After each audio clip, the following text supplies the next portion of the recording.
Dieu dans ce monde. C'est lui qui tient nos vies. Il s'appelle Adonai. Il est le créateur de toutes choses. Que tous ceux qui respirent reconnaissent que Dieu peut créer ce que nous sommes en train de chercher. Il est celui qui appelle à l'existence de choses qui n'existent pas. Que tous ceux qui respirent reconnaissent qu'il peut créer ce que vous êtes en train de chercher. Il s'appelle Adonai. Par sa parole, il peut tout créer. Par sa parole, il peut arrêter la tempête qui est en train de souffler dans votre vie. Que tous ceux qui respirent reconnaissent que tant qu'il y a la vie, il y a de l'espoir. Reconnaissent que tant qu'il y a la vie, il y a l'espoir. Que tous ceux qui respirent reconnaissent que c'est lui, le maître de tout, qui a fait en sorte que nous soyons en vie jusqu'en ces jours. Et ce n'est pas pour rien. Ce n'est pas pour rien. Aïe, aïe, aïe, aïe, aïe. Ce n'est pas pour rien. Oh, que tous ceux qui respirent célèbrent le Seigneur de Seigneurs. Célèbre celui qui vous a ramené à la vie encore en ces jours. Et s'il nous a ramené à la vie, ce n'est pas pour rien. Oh Seigneur, nous te célébrons. Seigneur, nous t'adorons. Seigneur, nous t'exaltons. Seigneur, nous te glorifions. Nous n'avons point d'autre Dieu dans notre vie. Nous n'avons point d'autre Dieu dans notre vie. Tu es le seul, le véritable Dieu. Tu es l'unique Dieu. Toi qui as créé les mondes par ta parole. Oh, c'est toi que nous sommes en train de célébrer, de rendre la gloire en ce matin.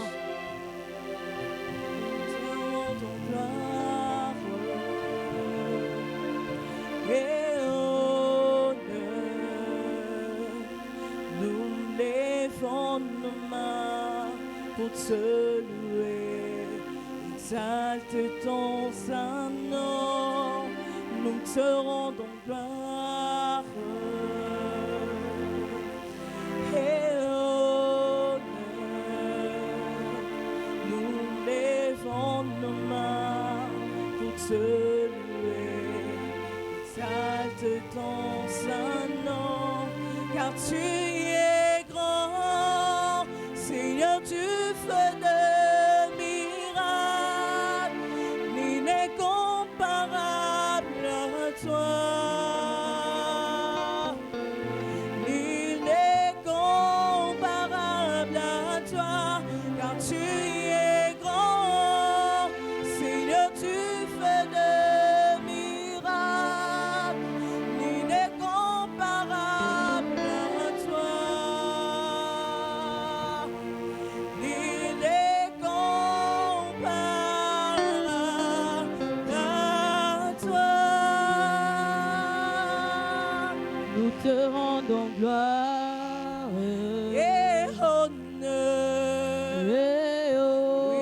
Oui, nous levons nos mains. Nous levons nos mains pour te louer. Exalte ton Nous te saint rendons nom. gloire. Nous te rendons gloire. Et honneur. Et Oui, moi honneur. je lève mes mains. Nous levons nos mains pour te louer. Exalte ton Tu es grand. Tu es grand. Seigneur, tu fais.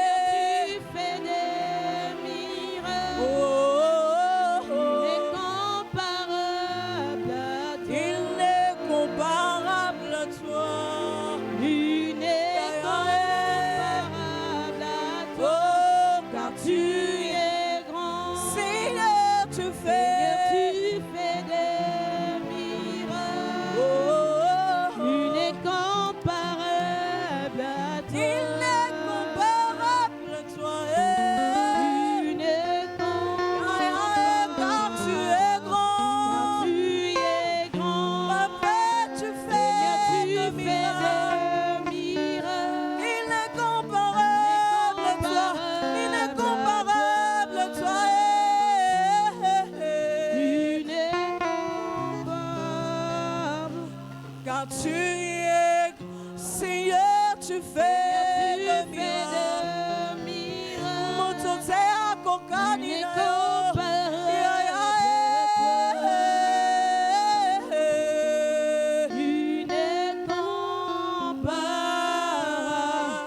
de toi.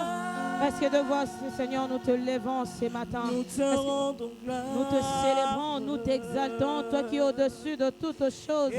Oh Jésus, nous te célébrons ce matin. Est-ce que le cœur peut s'élever dans la présence de Dieu, glorifier Dieu, célébrer Dieu, exalter son saint nom, élever le roi de rois, élever le ressuscité, élever le maître de toutes choses, le Dieu qui appelle à l'existence de choses qui n'existent pas, le Dieu de miracles, le Dieu de miracles, le Dieu admirable, le Dieu inébranlable. C'est ce Dieu-là que nous sommes en train de célébrer. Le Dieu qui a plusieurs facettes. À un moment, il est Jéhovah Rapha. À un autre moment, il se présente comme étant Jéhovah Jireh. À un autre moment, il est Jéhovah Rapha. À un autre moment, il est Shama. À un autre moment, il est Sabaoth. Est-ce que deux voix peuvent célébrer le roi de rois? C'est lui qui se manifeste en plusieurs facettes dans nos vies. C'est lui qui appelle à l'existence de choses qui n'existent pas. Oh, le roi de rois, le seigneur de seigneurs, le maître de toutes choses, le maître de l'univers, le maître de nos vies, le Dieu qui est au contrôle de toutes choses, le Dieu qui peut ordonner pour que le vent puisse arrêter. Oh, est-ce que quelqu'un peut célébrer ce Dieu? Est-ce que quelqu'un peut adorer ce Dieu? Rabashakatana mama. Oh, le Dieu de tout, le Dieu qui est au contrôle de toutes choses. Même lorsque le vent souffle fort, nous restons debout parce qu'il est là, il est en train de nous soutenir. Même lorsque le vent souffle fort, nous restons debout car il est là. Il est en train de nous soutenir. Même lorsqu'il y a la crise dans ce pays, il est là, il soutient nos familles. Il soutient nos familles. On peut ou ne pas manger, mais nous restons en vie parce qu'il est là. On peut ou ne pas manger, mais nous restons en vie parce qu'il est là. Oh, nous te célébrons, nous te célébrons, nous te célébrons. Yahweh Sabaoth, nous te célébrons. Le Dieu de tout, le Dieu de toutes choses. Nous célébrons ton nom, nous célébrons ton nom, nous célébrons ton nom, nous célébrons ton nom. Est-ce qu'on peut acclamer pour le Seigneur ce matin? Yahweh Sabaoth, Yahweh, Yahweh, Yahweh Sabaoth, Yahweh Sabaoth, Yahweh Sabaoth. On est en train d'acclamer pour le roi des rois. C'est lui qui mérite la place du roi. C'est lui qui mérite la place du roi. C'est lui qui mérite la place du roi. Il s'appelle Yahweh Sabaoth, Yahweh Sabaoth, Yahweh Sabaoth, Yahweh Sabaoth, Yahweh Sabaoth, Yahweh Sabaoth, Yahweh Sabaoth. Reçois nos acclamations ce matin, Jésus. Reçois nos cris de joie. Merci Seigneur. Merci Seigneur. Merci Seigneur. Alléluia. Jésus. Merci Seigneur. Alléluia. Jésus. Jésus. Alléluia. Éternel Dieu des armées, nous voulons te dire merci pour ces instants que tu nous as accordé, Seigneur, dans ta présence, en train de prier. Et voilà que, Seigneur, l'heure pour écouter ta parole est arrivée. Nous voulons que le Saint-Esprit utilise puissamment ton serviteur qui nous parle. Yahweh, mon Dieu, mon roi, que tu nous parles au travers de lui. La Bible dit, c'est poussé par le Saint-Esprit que les hommes ont eu à parler de Dieu. Ma prière est que, Seigneur, ce matin, qu'il soit un instrument puissant entre tes mains. Nous t'avons ainsi prié et demandé, nous disons Amen, Amen. Gloire au Seigneur. Bien-aimés, avant que nous puissions introduire l'orateur, nous voulons dire bonne fête à toutes les femmes parce que c'est leur mois. Est-ce qu'on peut acclamer pour les femmes? Et bonne fête à toutes les mamans, à toutes les femmes. Que Dieu vous bénisse abondamment. Gloire au Seigneur. Avant que les pasteurs ne viennent, nous voulons accueillir les bien-aimés qui l'ont accompagné. Nous avons les couples pastoral Kassonga et les couples pastoral Kassonga, Gabriel et Shadrach. Le pasteur s'appelle Shadrach et son épouse s'appelle Gabriel. Est-ce que nous pouvons les recevoir, pasteur? Gloire au Seigneur. Gloire à Dieu. Merci. Il y a aussi notre sœur, nous ne l'avons pas oublié, c'est la sœur Grace, la fille des papas, la fille spirituelle des papas Kaskaniki. Elle s'appelle Grace Kanyeba. Est-ce qu'elle peut s'élever aussi? On l'accueille. Gloire au Seigneur. Maintenant, nous allons introduire le pasteur Kass. Il nous vient de la cité des Paix, centre missionnel Philadelphie Bandal. C'est par lui que Dieu va nous parler. Sans plus tarder, nous voulons l'inviter pour qu'il puisse nous parler de la part du Seigneur. Pendant qu'il s'approche, acclamons pour le Seigneur.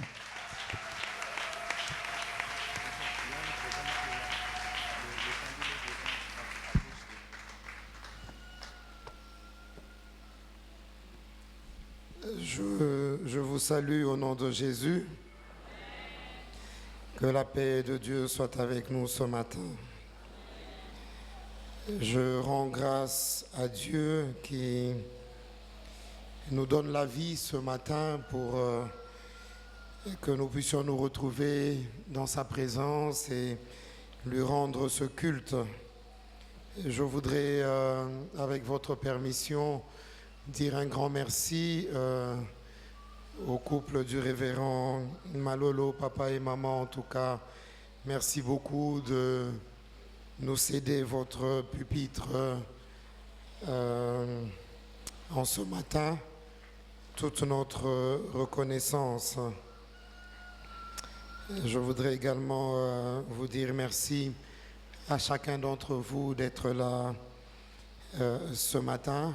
Merci en vos titres et qualités et tout protocole respecté. Merci beaucoup d'être là. Je voudrais vous demander d'accepter aussi les salutations de vos frères et sœurs de l'église Cité de Paix de Bandal.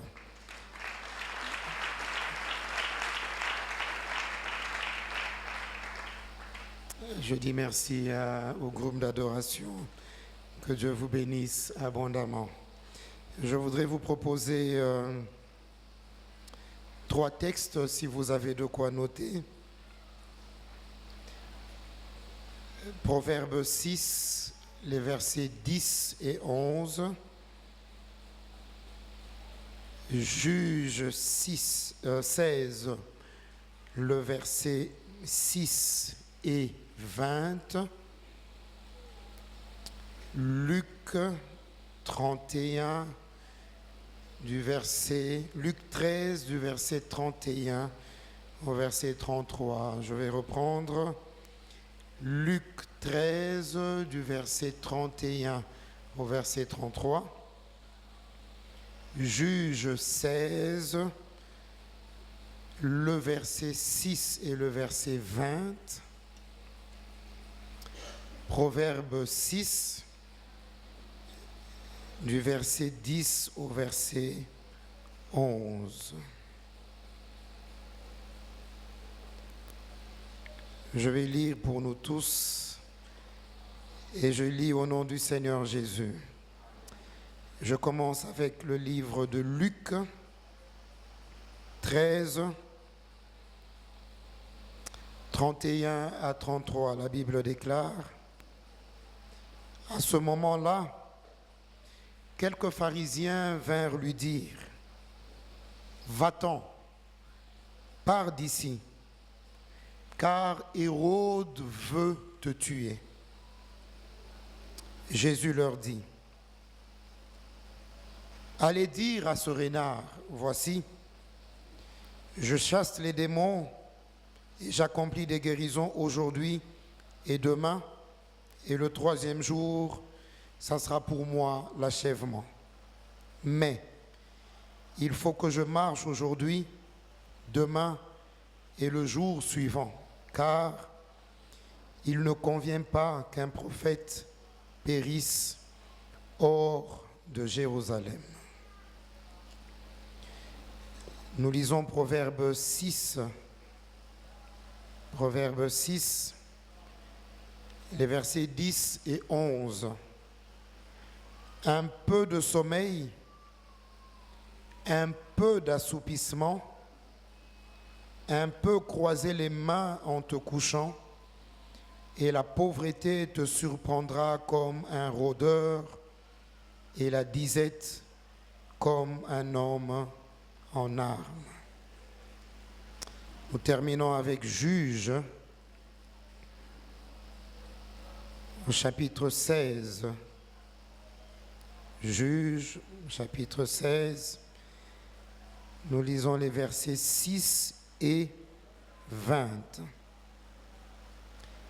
Dalila dit à Samson, « Révèle-moi, je te prie, d'où vient ta grande force et avec quoi il faudrait te lier pour te dompter. » Le verset 20. Elle dit alors, c'est Dalila qui dit à Samson, « Les Philistins sont sur toi, Samson. » Il se réveilla de son sommeil et dit, « Je m'en tirerai comme les autres fois. » Mais il ne savait pas que l'Éternel s'était déjà retiré de lui. Est-ce que quelqu'un peut dire Amen? Gloire à Dieu.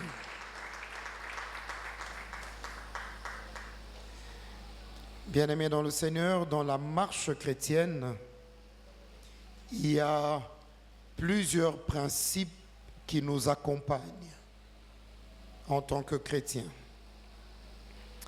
Et parmi les principes qui nous accompagnent, il y a quelques principes qui sont célèbres et connus. Par exemple, le principe de la bénédiction. La Bible dit, c'est la bénédiction de l'Éternel qui enrichit et elle ne se fait suivre d'aucun chagrin. Proverbe 10, 22. C'est un des principes qui nous accompagne dans la marche chrétienne. Il y a un autre principe dans la Bible qui nous accompagne, c'est le principe de la visitation. Lorsque vous lisez par exemple dans Genèse 50, au rendez-vous de la mort, Joseph dit à ses frères, « Je vais mourir, mais Dieu vous visitera. » Il y a un autre principe qui nous accompagne dans la marche chrétienne, c'est le principe de la grandeur. Souvenez-vous, avec Abraham, dans Genèse au chapitre 12, Dieu dit à Abraham, « Je rendrai ton nom grand et tu seras une source de bénédiction. » Je peux vous donner un quatrième exemple. Parmi les principes qui nous accompagnent dans la marche chrétienne, il y a aussi le principe de la fidélité de Dieu. Nous savons que nous avons un Dieu fidèle.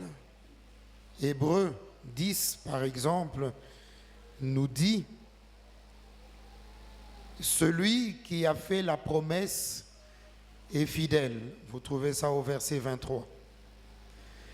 Donc, dans la marche chrétienne, plusieurs principes nous accompagnent. Et en Jésus-Christ, ces principes nous permettent à avoir accès à tout ce que Dieu nous a promis. Mais voyez-vous, les principes de Dieu, c'est la partie théorique du message. C'est la partie abstraite du message. Dieu est fidèle. Dieu est bon. Tu seras grand.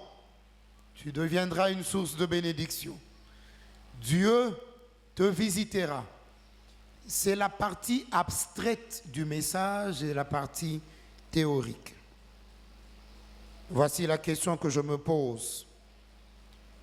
Dieu va-t-il nous bénir? Ça, nous le savons. Nous le prêchons. Nous l'entendons. Nous le confessons. Je serai la tête et non la queue. Nous le confessons. La mort et la vie sont au pouvoir de la langue. Nous le confessons. Nous l'approuvons aussi parce que quand nous le prêchons, nous disons Amen. Donc, nous sommes d'accord. Mais ma question demeure. Pourquoi nous ne le vivons pas? Depuis tout ce temps où nous disons « Je serai la tête et non la queue », il semble que jusqu'à ce jour, tu es toujours la queue. Pourquoi nous le prêchons? Pourquoi nous le savons? Pourquoi nous ne le vivons pas? Je découvre donc dans la parole de Dieu que l'un des plus grands ennemis à combattre dans notre marche chrétienne, c'est ce que l'on appelle la distraction. Si donc vous voulez un sujet ce matin, je voudrais réfléchir avec vous sur vaincre la distraction. Vaincre la distraction. Ma méditation sera simple. Nous allons voir quelques définitions, quelques notions. C'est quoi la distraction? Nous allons voir les conséquences de la distraction. Nous allons aussi voir les sources, d'où vient cette distraction. Et nous allons terminer en donnant quelques solutions, quelques remèdes. Je vais vous proposer 3 directions pour nous aider à comprendre la distraction que nous devons vaincre dans notre vie. Je considère premièrement que la distraction, c'est comme le sommeil. Le sommeil. Souvenez-vous du texte que nous venons de lire dans Proverbe 6. La Bible dit qu'il vous suffit d'un peu de sommeil, juste un peu, et la pauvreté te surprendra. La distraction dans la vie d'un homme ressemble un peu au sommeil. Et le sommeil est caractérisé par 4 choses. Le sommeil est caractérisé par l'inactivité physique. Un homme qui dort ne fait aucune activité physique. 2. Le sommeil est caractérisé par l'inconscience. Il y a baisse de conscience du monde extérieur. Un homme qui dort n'a pas conscience de ce qui se passe dans le monde extérieur. Le sommeil est aussi caractérisé par la fragilité, c'est-à-dire la suspension de la vigilance. Un homme qui dort perd sa vigilance pendant un moment. Lorsque nous avons tous dormi cette nuit, nous avons perdu un moment notre vigilance. Notre activité physique était au repos. Notre conscience était en baisse. Nous ne savons même pas qui est entré dans la chambre, qui en est ressorti. Nous ne savons même pas s'il y a eu coupure de courant ou pas. Nous étions absents de tout ce qui se passait dans le monde qui nous entourait. C'est à ça que ressemble la distraction. Enfin, le sommeil est aussi caractérisé par l'insécurité. Un homme qui dort et dans l'insécurité. Il ne contrôle rien autour de lui. En fait, il est dans la distraction. Ce matin, je suis venu enseigner sur vaincre la distraction, sortir de ce sommeil, sortir de ce temps d'inconscience. Une deuxième définition de la distraction, c'est tout simplement un manque d'attention permanent ou momentané. Un homme distrait, c'est un homme qui a perdu son attention de manière permanente ou de manière momentanée, et cela face aux choses dont il devrait s'occuper normalement. Un homme qui est distrait, il est censé se réveiller et aller au culte, mais de manière momentanée ou permanente, il a perdu son attention face à ses priorités. Et il y a ici deux idées qui sont cachées dans ce manque d'attention. C'est que le but, c'est de détourner l'attention d'une personne de ses objectifs. Il faut détourner son attention. Cet homme est marié à une femme, ça fait 15 ans, mais il faut le distraire. Que faire? Il faut détourner son attention de l'amour de sa jeunesse et l'emmener vers une prostitution. La deuxième idée, c'est d'égarer la personne. Il faut sortir la personne de la voie qu'il est en train de suivre. Cette personne est dans la distraction. Une dernière définition, parce que nous sommes en train de poser les bases, c'est que la distraction est aussi considérée comme un instant de folie, un moment de folie, un instant de folie. Juste un petit instant où la folie t'emporte. Un peu comme on dit ici chez nous, à Kinshasa et au pays, il y a cette expression en lingala qui dit Buzoba liboso maelesima. Un instant de folie précède toute la sagesse qui habite l'homme, la distraction. Quelles sont donc les conséquences d'un homme, d'une femme, d'un jeune homme, d'une jeune fille chrétienne qui vit dans la distraction? Notez ceci. Tout chrétien devrait retenir que la distraction a des graves conséquences. Et la première est la suivante. La distraction entraîne la perte d'une destinée et la destruction de toute une génération.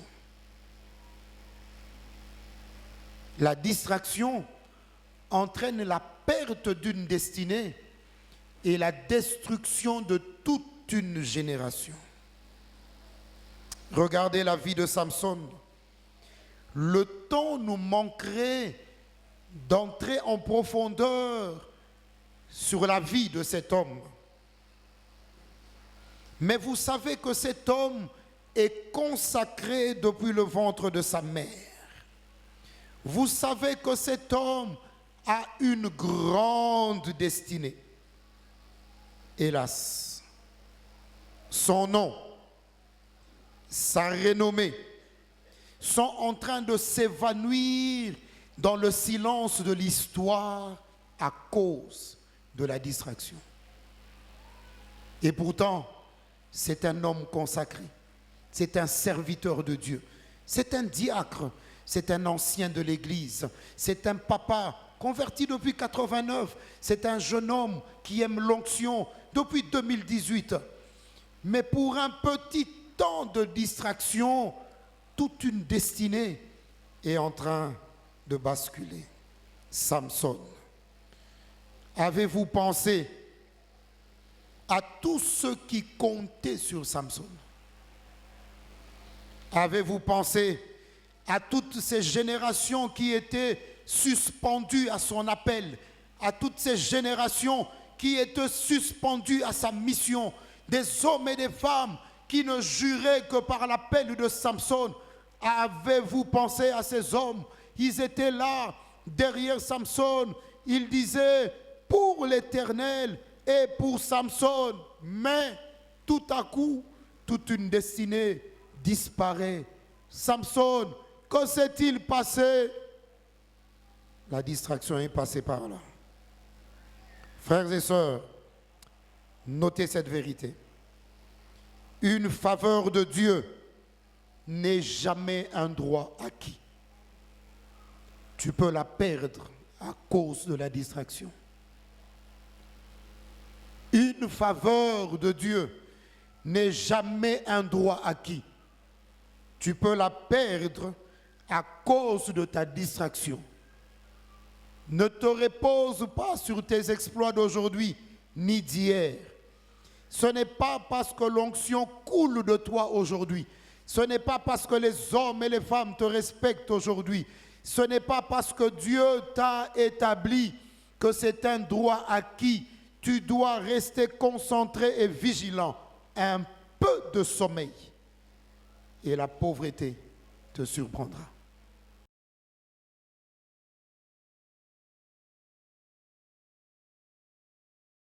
Deux, la distraction affaiblit ta performance et elle détruit aussi ta fermeté.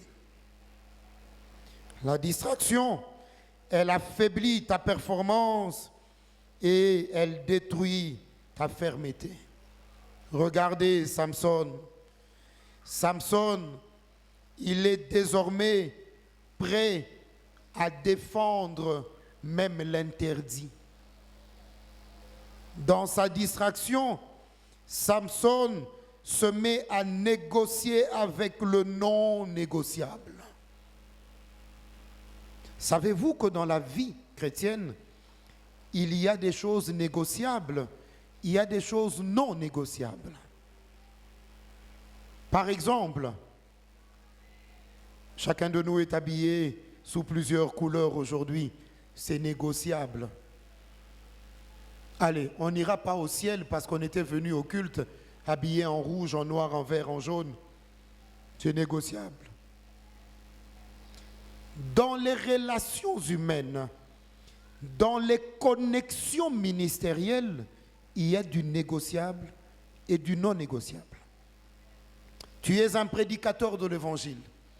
Quand tu parles, la chair de poule naît des cœurs et des corps des hommes. Quand tu parles, les boiteux marchent. Tu as une onction et un don de miracle authentique. Mais tu es impudique et adultère. C'est non négociable. On ne négocie pas ce genre d'amitié. Tu peux parler en langue du début à la fin du culte. Si tu es un voleur au travail, ça, c'est non négociable. Samson, le consacré, il commence à négocier avec le non négociable. Dis-moi, Samson, que faut-il faire pour que tu perdes ta force? Oh non, tu sais, si vous me liez seulement, je vais perdre ma force. Non, si vous m'attachez, qu'est-ce qui se passe, Samson? Un peu de distraction. Et la pauvreté te surprendra. La distraction, elle détruit ta performance, elle détruit ta fermeté. Dans ses débuts, Samson, c'était quelqu'un qui était ferme. C'était quelqu'un qui ne négociait pas avec le péché. Je me souviens de toi, quand tu t'es converti, tu avais abandonné les amis, tu avais dit non à certains films, tu avais dit non à une certaine musique. Avec le temps, tu as grandi dans la foi, tu t'es remis à négocier. Tu as repris la masturbation, tu as repris les films pornographiques Et regarde comment vous faites quand vous êtes ensemble, chrétiens. Vous regardez un film pornographique et puis vous vous dites, ça, ce sont vraiment des païens. Regardez comment ils se comportent. Vraiment des païens. Oh, que Dieu leur fasse grâce pour ceux qui se convertissent. Non, je ne permettrai pas à mes yeux de regarder des images souillées. Quand ça passe devant moi, soit je change de chaîne, soit j'éteins la télé. Il faut que tu reviennes à ta première fermeté. Tu devrais bien dire Amen. Hein? Ah oui. Nous devons vaincre la distraction. Samson le consacré, aujourd'hui il joue avec le péché. Et c'est là que je découvre que dans la vie, il y a deux questions qu'il ne faut pas fuir. La première, qu'est-ce que tu fais du temps qui t'est donné? Le temps qui t'est donné aujourd'hui, maman, qu'est-ce que tu en fais? Papa, qu'est-ce que tu fais du temps qui t'est donné aujourd'hui? Mon frère, ma soeur, jeune, qu'est-ce que tu fais du temps qui t'est donné aujourd'hui? Jésus-Christ, Luc 13, verset 34, alors qu'il s'approche de Jérusalem, il est en train de pleurer. Jérusalem, Jérusalem, pourquoi tu tues les prophètes? Pourquoi tu lapides ceux qui te sont envoyés? Combien de fois n'ai-je pas voulu rassembler tes enfants comme une poule rassemble sa couvée sous ses ailes? Mais vous ne l'avez pas voulu. Jérusalem, Jérusalem, le temps t'a été donné. Pourquoi tu es en train de tuer les prophètes? Pourquoi tu lapides ceux qui te sont envoyés? Que fais-tu du temps qui t'est donné, homme ou femme? Que fais-tu du temps qui t'est donné aujourd'hui? Rachetez le temps. Les jours sont mauvais. Vivez comme si Jésus-Christ revenait maintenant. Travaillez comme si Jésus-Christ reviendra dans 10 ans. Mais vivez comme s'il revenait maintenant. Est-ce que l'Église sait que Jésus-Christ revient bientôt? Que fais-tu du temps qui t'est donné si Christ revenait maintenant? Où passeras-tu l'éternité? Est-ce que le chrétien de 2025 se pose encore cette question? Ou bien nous passons tout notre temps à prier pour le mariage, les enfants, le travail, et à prophétiser sur la bénédiction, sur l'élévation, que nous ne vivons même pas finalement. Et regarde-toi aujourd'hui, tu as vieilli. Tu as déjà 40 ans, même si tu es habillé en jean, tu as vieilli. À 40 ans, on est déjà vieux. Si à Kinshasa, tu ne t'en rends pas compte, viens avec moi au village. Tu es déjà grand-père. Quelqu'un est avec moi? La distraction, elle va tuer ta fermeté. La deuxième question, c'est qu'est-ce que le temps a fait de toi? Qu'est-ce que le temps a fait de toi? Oh, Galates, dépourvu de sens. Pourquoi vous avez commencé par l'esprit et vous voulez maintenant finir par la chair? J'ai prié Dieu qu'à partir de ce matin, qu'ici, à Évangile de Vimboudi, nous soyons vainqueurs sur la distraction. La troisième conséquence, c'est que la distraction, comme un instant de folie, détruit ta vision. La distraction détruit ta vision. Si vous lisez l'histoire de Samson, vous vous rendez compte que lorsqu'il a perdu sa force, il s'est retrouvé esclave chez les Philistins et on lui a crevé les yeux. Il a perdu sa vision. Un de nos pères de l'Église, pour ne pas les citer, l'apôtre Roland Dallot dit: tu n'es pas obligé de perdre ta vision pour comprendre ta mission. Tu n'es pas obligé de perdre ta vision pour comprendre ta mission. Est-ce que tu peux prendre conscience de la mission que Dieu t'a donnée? N'attends pas perdre la vision pour te rappeler que tu es un consacré. Je m'imagine la vie de Samson. Les amis, les parents, la famille de Samson se pose la question. Quand on voit Samson en train de tourner la meule chez le Philistin, les gens sont en train de se demander, que s'est-il passé dans la vie de cet homme? Un homme qui avait la vision. Il y a aussi des curieux. Il y a des passagers, des passants qui sont en train de regarder un beau jeune homme qui est là comme un esclave. Et ils sont en train de se dire, pourquoi ce jeune homme est esclave chez les Philistins? Il est grand, il est beau, mais n'est-ce pas Samson, il avait de l'avenir. Et il y a dans la foule quelqu'un qui répond, la distraction l'a emporté, un instant de folie l'a emporté. Un homme a dit, quand tu joues avec le péché, tu ne peux pas dire, je veux commencer ici, je vais m'arrêter là. Non, non, fais attention. Tu ne peux pas jouer avec le sexe et te dire, non, nous allons commencer ici, nous allons seulement flirter, nous n'allons pas coucher ensemble. Non, un peu de folie, tu vas perdre la vision. Juste un peu de temps. Et quand on regarde Samson, il semble que dans son cœur, lui-même est en train de dire, et pourtant, cela ne m'a pris que quelques secondes. Et pourtant, cela ne m'a pris que quelques secondes. Un instant de folie, juste un instant de folie. Samson a perdu sa vision. Alors que j'enseigne ce matin, je pense à des grands hommes de Dieu dans ce monde, dans cette nation, dans cette ville, qui ne sont pas morts, mais à cause de la distraction, qui ont perdu leur vision. Et au moment où je parle, c'est des hommes et des femmes que l'Église ne connaît plus, mais ils ne sont pas morts. Ils ont tout simplement flirté avec la distraction. Ils ont perdu la vision.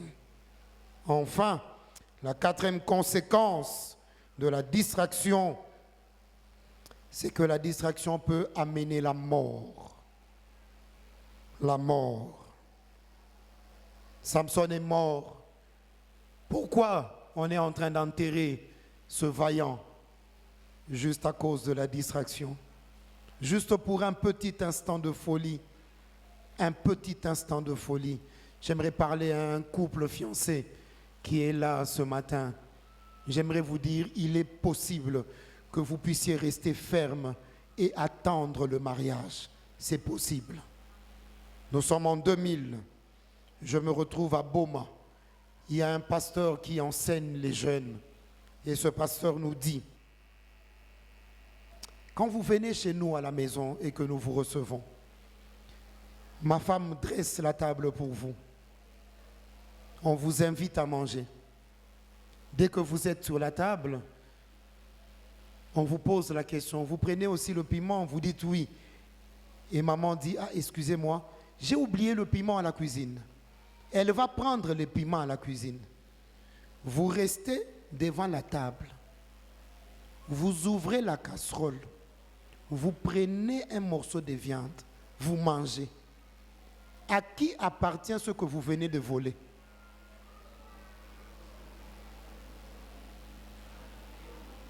Non, il faut que quelqu'un me réponde. À vous-même, hein? Vous êtes sûr? C'est ce que beaucoup de fiancés font.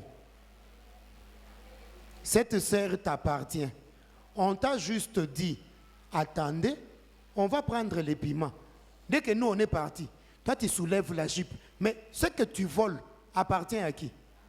Comment peux-tu voler ce qui t'appartient à toi-même? Un instant de folie. Est-ce qu'il y a quelqu'un qui est fâché ce matin, qui est en train de prendre la décision de ne plus commettre ce genre de bêtises? Parce que ça peut t'amener à la mort. Et si vous ne savez pas, Samson le visionnaire a fini sa course comme un divertisseur. Il était là en train de tourner la meule. Je m'imagine qu'il y a des petits enfants philistins qui venaient. Hey, tourne, tourne encore, tourne, touche-le. C'est qui? Tourne. Le grand visionnaire est devenu un divertisseur. Le grand missionnaire est devenu un démissionnaire et le héros de la foi est mort comme un zéro dans la foi. Pourquoi? La distraction. D'où vient la distraction? Quelles sont les sources donc de la distraction? Je vous en propose 3. La première, c'est l'homme lui-même. Toi-même, moi-même, je suis la cause, la source même de la distraction. Proverbe 6 que nous avons lu dit, fais attention, ne tombe pas dans le sommeil. Toi-même fais attention, parce que toi-même, tu es la source de ta propre distraction. Juste un peu de sommeil, la pauvreté va te surprendre. Il y a donc 2 choses qui détruisent l'homme. 1, la négligence, le manque de consécration, le manque d'application. Paul dit à Timothée, jusqu'à ce que je revienne, applique-toi à la lecture, applique-toi à l'enseignement, applique-toi à l'exhortation. 1 Timothée 4,13.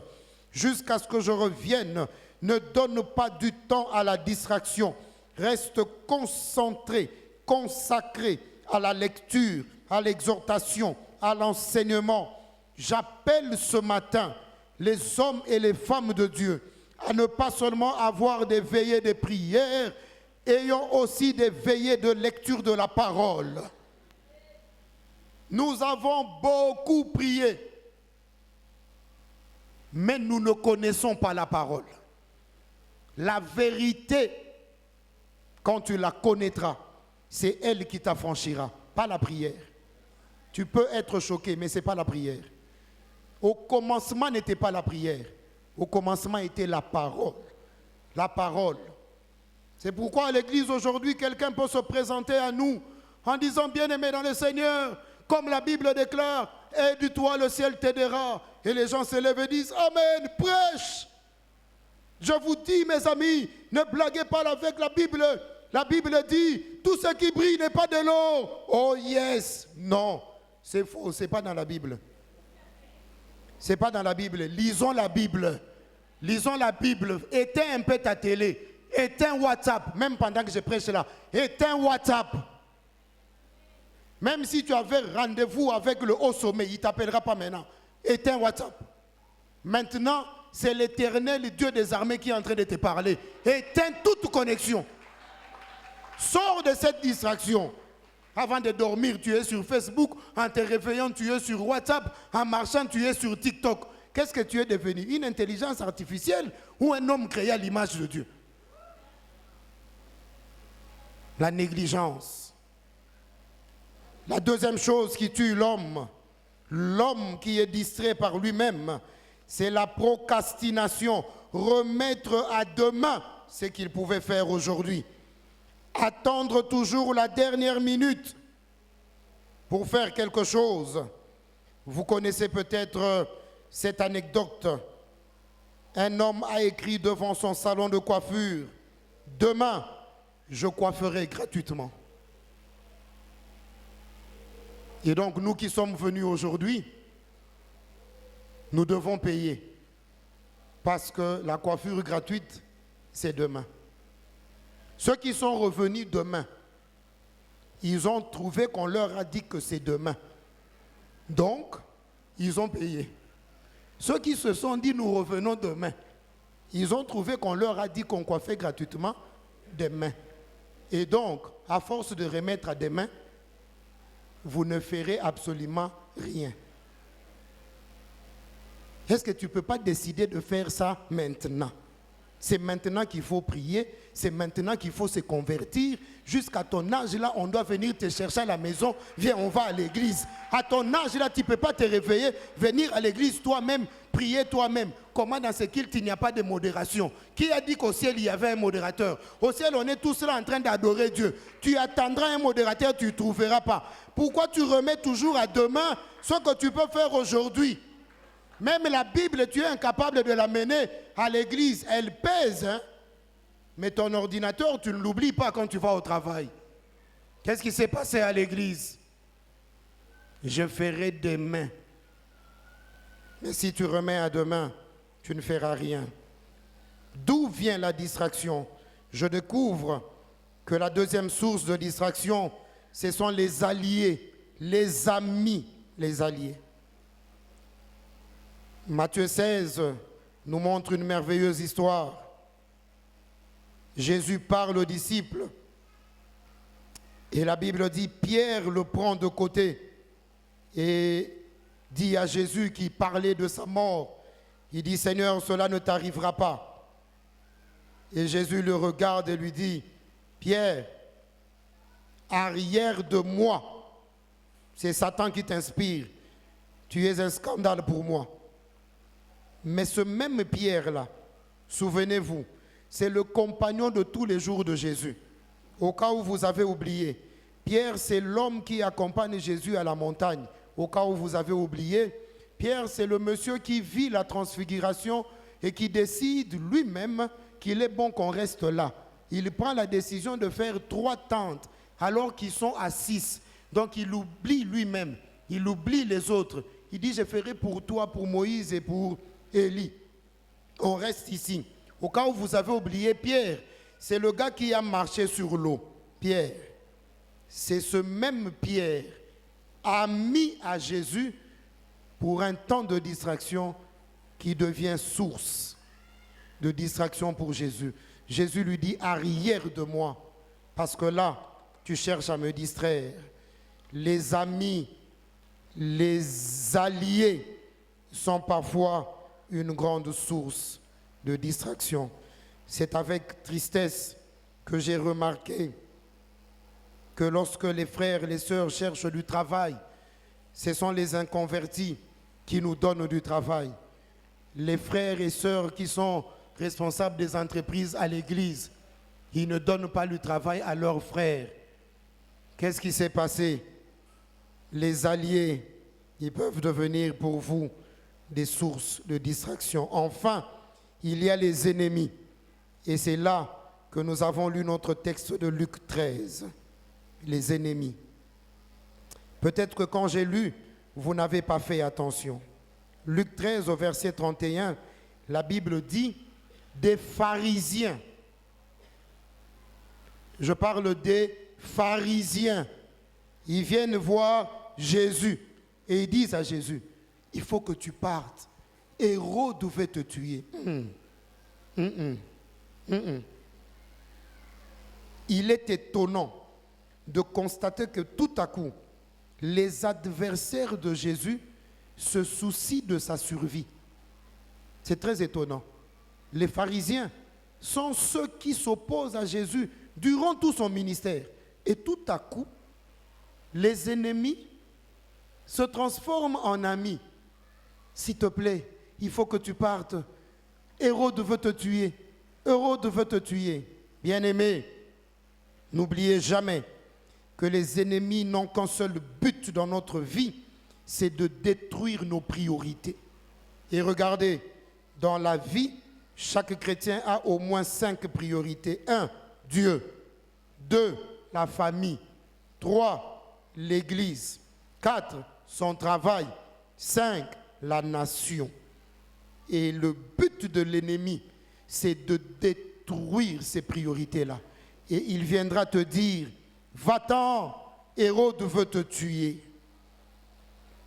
Notez cette vérité, elle est tellement importante qu'elle te sera utile dans ta destinée. Tout événement qui attire ton attention n'est pas nécessairement ta priorité. Tout événement qui attire ton attention n'est pas nécessairement ta priorité. Ça peut être une très grande distraction. Les pharisiens attirent l'attention de Jésus et pourtant, ce n'est pas la priorité de Jésus. Avez-vous déjà conduit sur le boulevard ici à Kinshasa? Quelqu'un a-t-il déjà été victime de la technique de distraction de nos jeunes gens qui sont sur le boulevard. Vous avez votre volant à gauche, il suffit que vous puissiez ralentir, vous entendez un coup à droite. Poup, le temps que vous vous retourniez pour savoir qu'est-ce qui se passe, c'est à gauche que l'opération s'est faite. Tout événement qui attire ton attention, ce n'est pas ta priorité. Savez-vous qu'il y a des gens qui sont morts? Ils étaient calmes chez eux à la maison. Ils ont juste entendu, on a tiré. Hey, hey, Inda. Il est sorti et une balle perdue l'a eu. L'événement là qui attire ton attention, est-ce que c'est ta priorité? Fais attention à la distraction. Écris ceci, tu en auras besoin. Comment donc vaincre la distraction? Et c'est là que je vais terminer mon message. Je te propose 3 solutions. 1. Il faut être en mesure d'analyser le contenu et le contenant. Si tu veux vaincre la distraction, tu dois être capable d'analyser et le contenu et le contenant. Le pasteur Jacques-André Vernon nous disait, la vérité dans la bouche du diable, c'est un mensonge. Il faut toujours analyser qui est celui qui a parlé et qu'est-ce qu'il a dit. Quel est le contenu et qui est le contenant. Regardez, les pharisiens viennent, ils disent à Jésus quelque chose de bien. Hérode veut te tuer, va-t'en, va-t'en. Mais parce que le Seigneur sait qu'il doit vaincre la distraction, il analyse et le contenu et le contenant.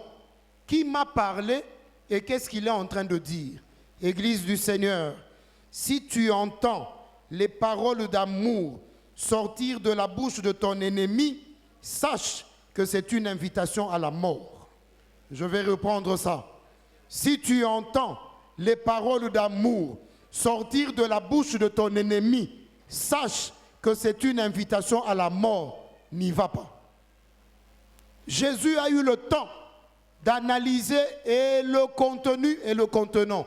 Qui est celui qui me parle et qu'est-ce qu'il est en train de me dire? Comment tout à coup, toi mon ennemi, tu as à cœur de vouloir me sauver? Non. J'ai prié Dieu qui te donne la capacité de discerner quand tu entends quelqu'un te dire quelque chose. Nous avons tellement perdu la capacité de discerner. Nous avons à l'église tellement perdu la capacité de réfléchir que nous avons un peuple qui s'est abruti au nom des prophètes et au nom des prophéties. Frères et sœurs, même si l'apôtre le plus puissant de la terre vient ici et qu'il annonce un message qui n'est pas basé sur les Écritures, qu'il soit maudit. Je ne dis pas amen à tout, je ne dis pas oui à tout. Je réfléchis et j'analyse. Car ainsi parle l'Écriture, tu ne mépriseras pas les prophéties, mais tu examineras. Alors arrêtez de nous intimider. Ma soeur, Dieu m'a dit que je vais t'épouser. Ma soeur, réponds-lui. Moi, Dieu ne m'a rien dit. Il ne faut pas avoir peur. Oh, c'est mon berger. Oh, c'est l'assistant du pasteur. Je m'en fous. Moi aussi, je suis enfant de Dieu. Ici, là, personne n'intimide personne. Comme quelqu'un a dit quelque part, on ne peut pas nous intimider. Je n'ai cité personne. Il ne faut pas intimider les gens. Je vous ai toujours dit, frères et sœurs, tel que vous êtes assis là, je suis en train d'enseigner, vous m'avez donné votre attention, ça fait bientôt plus de 40 minutes. Imaginez que maintenant là, papa, maintenant là, je bloque. Et je fais comme ça 5 minutes, je ne parle pas, je suis comme ça. Vous allez vous rendre compte que quelqu'un va crier dans la salle. Jésus! Vous voulez qu'on essaye? Qu'on essaye un peu? Je bloque seulement. Pendant 5 minutes. Si vous êtes avec votre femme, elle va vous taper comme ça. Il n'y a absolument rien. Je fais du théâtre. Alors, bien-aimés dans le Seigneur, arrêtez de vous faire intimider. La deuxième chose pour vaincre la distraction, c'est que vous devez connaître votre mission et rester dans les limites de votre vision. Jésus a répondu, allez dire à ce renard, je suis encore là, aujourd'hui, demain et après-demain, je ne partirai pas maintenant. Écris ceci, c'est ta vision et ta mission qui te garderont en vie. Un homme sans vision, un homme sans mission est candidat à la mort. J'ai vu ça dans la vie de Siméon. Siméon était divinement averti qu'il ne mourra pas sans avoir vu le salut. Et le jour où il voit Jésus, il dit, maintenant, j'ai vu et j'ai accompli ma mission. Je peux partir. Je suis venu dire à quelqu'un ce matin, tu n'as pas le droit de mourir si tu n'as pas achevé ta mission. Je t'interdis de mourir. Je t'interdis de mourir si tu n'as pas achevé ta mission. Jésus lui-même a dit, tout est accompli. Et comme vous le savez, Jésus, on ne l'a pas tué. Il a remis son esprit au Père. Tant que tu n'as pas accompli, reste en vie. Quand je reviendrai ici, je dois te trouver dans cette église. Il ne faut pas avoir l'habitude de mourir vite, vite. Ce n'est pas moi seulement. Dieu ne s'ennuie pas au ciel. Reste encore sur terre. Tu as une vision à accomplir. Tu as une mission à accomplir. Oh, quelqu'un devait dire un bon amen. Si Dieu te permet de voir quelque chose, il te permettra de la voir. Écris ça. Si Dieu t'a permis de le voir, il te permettra de la voir. Tant que tu ne l'as pas eu, interdiction de mourir. La dernière chose qui fait qu'il faut vaincre la distraction, c'est qu'il faut connaître sa saison. Jésus savait qu'il était dans son temps. C'est pourquoi il n'a pas eu peur de la mort. Il a répondu, allez dire à ce renard, je suis encore là, c'est ma mission. J'ai 3 jours, c'est ma saison. Même si vous ne voulez pas de moi, vous allez me consommer.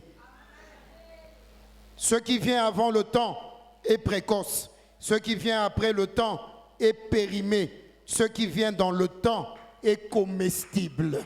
Je prie Dieu que tu sois comestible dans ta saison au nom de Jésus afin que tu remportes la victoire sur la distraction.